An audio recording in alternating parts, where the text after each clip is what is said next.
Welcome back to Dark Britain and this special bonus episode for Guy Fawkes Night.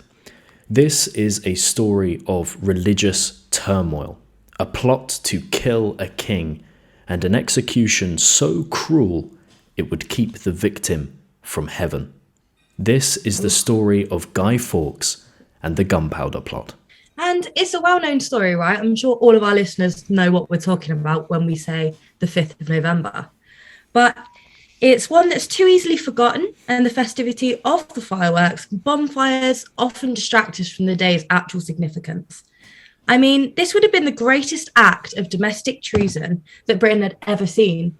They would have killed the reigning king, James I, the Prince of Wales, destroyed the House of Parliament, and taken most of the surrounding area with it, meaning London as we know it would be completely different. This was a plot with massive potential. So the question is, why? Why did Guy Fawkes and his crew attempt to blow up Parliament, and why did it go wrong? Yeah, well, when we're approaching this story, we need to have a bit of a perspective shift. Nowadays, religion is an optional lifestyle choice that may or may not have any real bearing in someone's life. But back in 1605, the Stuart era, when the plot began, it was almost the exact opposite. Religion was the very air that you would breathe. Almost every standard that governed your life was religious, and almost every decision that you made was based on what the church or God would have thought about it. For years, religion had been the focus of political debate, the struggle for royal succession, and mass persecution. At the crux of the issue was the rivalry between Catholicism and Protestantism. Would you maybe be able to tell us a little bit more about where that came from? Yeah, so we can look back to the reign of Henry VIII. About 75 years before the Gunpowder Plot, he broke with the church in Rome to be able to divorce his first wife, Catherine of Aragon. This then spiralled the church into reform, catalysed by the Reformation that was sweeping across mainland Europe. Protestantism was now the primary religious denomination of the official church. When Henry died, his son Edward ascended. He was a devout Protestant and, for a young boy, like a real zealot. He died young, creating a power vacuum that looked dangerously like it might be filled with a Catholic, Mary. So Lady Jane Grey was pronounced Edward's successor, attempting to maintain Protestant rule. Mary wasn't going to stand by and let this happen, leading a coup that led to Lady Jane Grey's execution just 9 days later, which is where we get the phrase Queen for 9 days, although she actually wasn't crowned. So during Mary I's reign, who was a fervent Catholic and daughter of Catherine of Aragon, there was intense persecution of Protestants, and her successor was Elizabeth, of course, Queen Elizabeth I, and then her successor was James VI of Scotland and James I of England, which united the two, which was like a pretty big thing then, given the four nations. So James I and VI, he actually supported the new denomination of Anglicanism and began to pull back on the Catholic persecution. This didn't stop radical Catholic dissidents from attempting multiple times to end his life. And what's interesting about this is that it actually fed into James's sense of paranoia. These attempts on his life, he used that to catalyse his view that he was under attack. Because after getting caught in a storm at sea when he was travelling over to Denmark to pick up his wife, he was caught in this storm, and he believed that it was started by demonic powers or by witches. And so he became convinced that he was hunted by the darker side of the spiritual realm. In fact, he actually wrote a treatise on witchcraft and the darker side of the spirits called Demonology, in an attempt to convince others of his own beliefs. He launched witch trials and witch hunts across the country, Scotland, and when he ascended to the English throne, he passed the Witchcraft Act in 1604, which punished any and all practices of magic. A first offence actually carried the death penalty, by hanging. And this was a massive shift from the rules that had been instituted by Elizabeth, who was much more lax about the witchcraft during her reign. Yeah. On his paranoia, didn't he used to just wear clothes over clothes over clothes? Like, he got the reputation of being quite smelly in court because he was so scared of getting stabbed. So the sea thing, the clothes thing, he seems a bit of a basket case by modern standards, right? Yeah, he was incredibly paranoid that someone was out to get him, and at worst, it might even be the devil himself. And what's interesting is that the position of the king was viewed as a inherently holy position. Everything about the world of 1605 was inherently religious. So the king was viewed as God's own representative on earth. And in the chain of being, which was this diagram that showed the hierarchy of creation, it goes God, angels, then the king or queen. So an act of treason against the king was, in a sense, an act of treason against God. What we need to understand is that the plot to kill the king was potentially the most spiritually suicidal thing a person could do.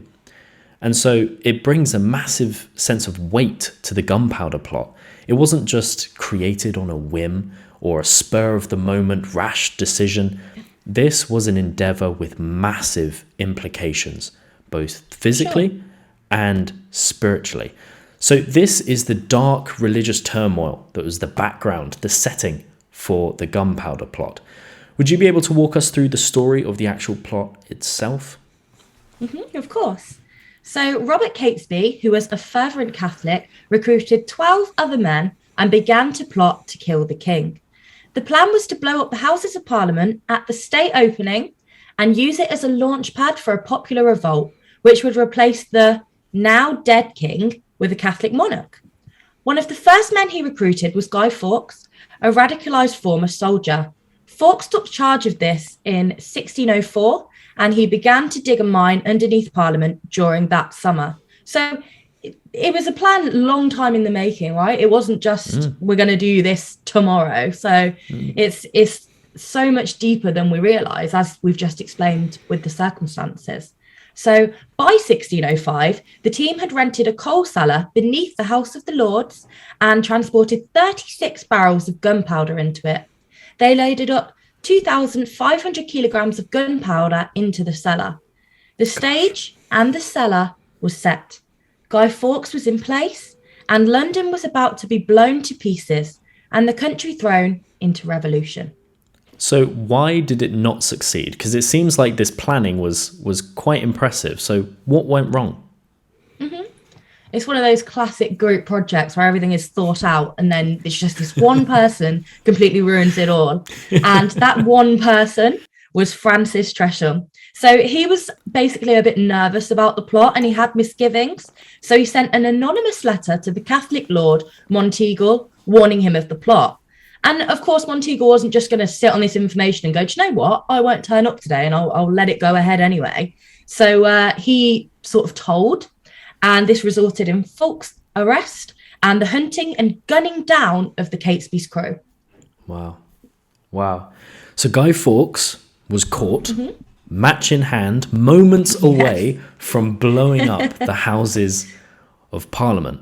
And he and a few other of the conspirators were taken immediately to the Tower of London, where they would be brutally tortured for about 3 months. And when we're talking about the torture there, it's really, really bad. You've got the rack and you've got all these awful techniques that they were using.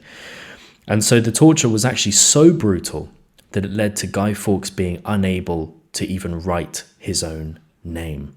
And so after an incredibly short trial, he and the other conspirators that were with him were taken to the scaffold. They were hung, drawn, and quartered. And this execution itself was, again, inherently religious. In Stuart England, if someone was hung, drawn, and quartered, it was believed that it made it impossible for them to go to heaven, and it made them completely ineligible for earth as well. So you're left stranded in the abyss of death.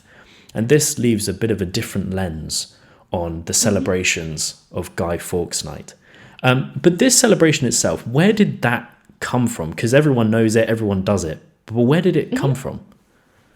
Yeah, so we celebrate the 5th of November every year because in 1606, an act was passed which declared that November the 5th shall be recognised as a day of thanksgiving, acknowledgement of the fact that King James I's life and many others, including the Prince of Wales, were spared. So the commemoration eventually settled for bonfires and fireworks as a hallmark of the celebration, as they seemed appropriate given the amounts of gunpowder used. And of course, gunpowder is essentially fireworks. What's interesting about the celebrations is that as time progressed, it was only until 1959 that it was illegal not to celebrate Bonfire Night in Britain, which means until that point, it was law that you had to celebrate this day. Okay, Gosh. The only time that this was not in place was, of course, during the wars, so that you didn't give away your position. And the one exemption to this rule was St. Peter's School in York, which is where Guy Fawkes attended. So they were excused from burning a portrait of their former pupil. So that sort of gives you a summary of the celebrations way over time, bar the wars, which is pretty mad. That's crazy. And 1959 as well. I mean, that's pretty late to be, legislating national celebrations. Like it was illegal to not celebrate Guy Fawkes Night, which is kind of a crazy idea to us in this modern world. Wild. It's always mad to me as well, because obviously the Second World War was such a big moment of change. You'd think, having not done it for 5 years, they'd go, do you know what? We'll knock that on the head. Alas, not. It continued for almost 15 more years, which is pretty mad. So yeah, thank you to everyone at home for listening to this bonus mini episode of Dark Britain. We hope that you found it interesting and have a fantastic night tonight. Hope you've got some great plans. And we'll see you in the next one. See you later.